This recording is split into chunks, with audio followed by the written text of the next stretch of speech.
Hey guys, happy Tuesday.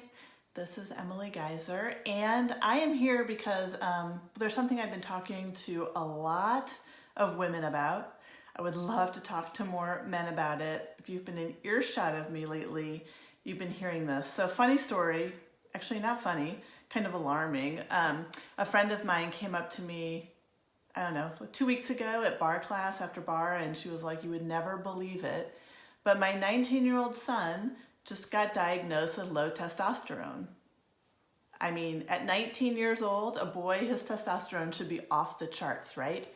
Low testosterone is so common, it's called low T. And sadly, this is the sad part, I was not surprised because this is becoming prevalent everywhere. Now, here's the thing. I feel, like I said, I feel a little bit like I've been living under a rock. I've been so focused on women's health, as a woman, I was really focused on my own health. When I was working as a health coach, I was very much helping primarily women and really embedded in women's health issues. And then I had daughters and I've been focusing on their health. And so men's health has just been something I haven't been really keyed into. And that's changed recently. I've really been diving into issues of men's health. And their health it's kind of up against, it's in an alarming time, I think. And I don't feel like there's enough conversations about this. Surprise, surprise. It might not be something, whereas women talk about health issues all the time, men are not as inclined to. So if you are a man, let's have this conversation. If you are a woman, I know you know a man. There must be a man out there that you love and care about. This is important stuff. So I was not surprised when my friend told me that her 19-year-old son was diagnosed with low testosterone. And I was having this conversation with my dad, who assumed it just meant low sex drive.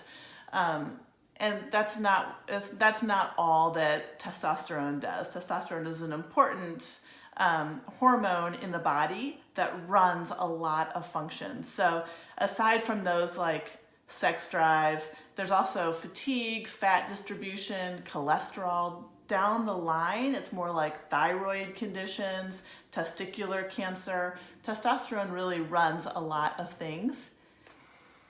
So this goes along with some other changes that are happening for men that's key, I think, for us to know and to be advocates about.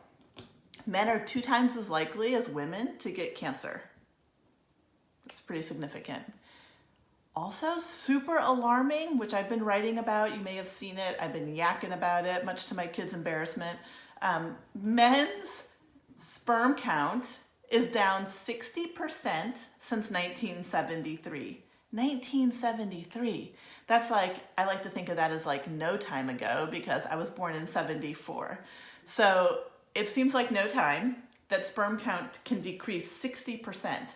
In fact, scientists are saying if it continues on that speed of decline at that rate, men will be unable to reproduce within 1 generation. Is that crazy? I feel like that is just crazy. Do you know what the primary culprit is? You may not be surprised if you've been following along with what I'm doing here. The primary culprit is endocrine disruptors. And I know a lot of people have no idea really what that means. So what I like to do is make it really simple because I don't think we have to be scientists in order to lead healthy lives and make healthy changes. So these endocrine disruptors, I'm not going to explain endocrine disruptors right now because that's a longer conversation. A lot of that happens in my Facebook group. So I'm really focused this year. My Facebook group is called Come Clean in 2019, and we're taking simple steps to reduce our exposure to these environmental toxins that wreak havoc, and whether it leads to breast cancer or testicular cancer or low sperm count or infertility or girls getting puberty early. There's a whole thyroid issues, autoimmune conditions. There's a whole host of issues, obesity, cholesterol, it goes on and on and on. And these endocrine disruptors are the main ones. So for the rapid sperm decline, they're attributing a lot of this to endocrine disruption that's actually happening in utero. And they think it's linked to the amount of phthalates that the mom has been exposed to. What are phthalates? Phthalates are plasticizers. They are these chemicals in so many things. First and foremost, skincare. Why am I passionate about safer skincare? Because it really makes a difference. Your skin is your largest organ. So if you're being healthy and paying attention to what you eat, you also need to pay attention to what you are covering your largest organ in. It's crazy to choose organic and then slather your body in chemicals. So these plasticizers, these phthalates, do get into the bloodstream and into the body and cause changes within the woman's body or the man's body, whoever's putting it on, and then also in utero. These are a big deal. These are the sorts of things, endocrine disruptors are the kinds of things where a little bit every day, that sort of exposure is actually much more dangerous than getting like a lot of phthalates on one day. That constant chronic exposure is huge.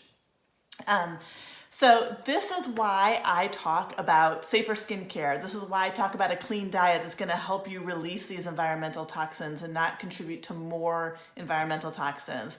This is why I talk to you about how your food is packaged, what you cook your food in, the laundry detergent that you use, whether you're using fragrance. Hello, phthalates are in anything with fragrance. Anything that says fragrance also has phthalates. So that's probably your dryer sheets and your air fresheners and all of that. Ditch it. And this is why I'm really passionate about it. It makes a big difference. So this month, we're going to talk more about endocrine disruptors here. I'll share it with you, but we're going to be diving in and doing some fun challenges and clean swaps and stuff in my Facebook group. I will share that link below. I hope you guys are enjoying the day. It is a gorgeous one. Make it a great one.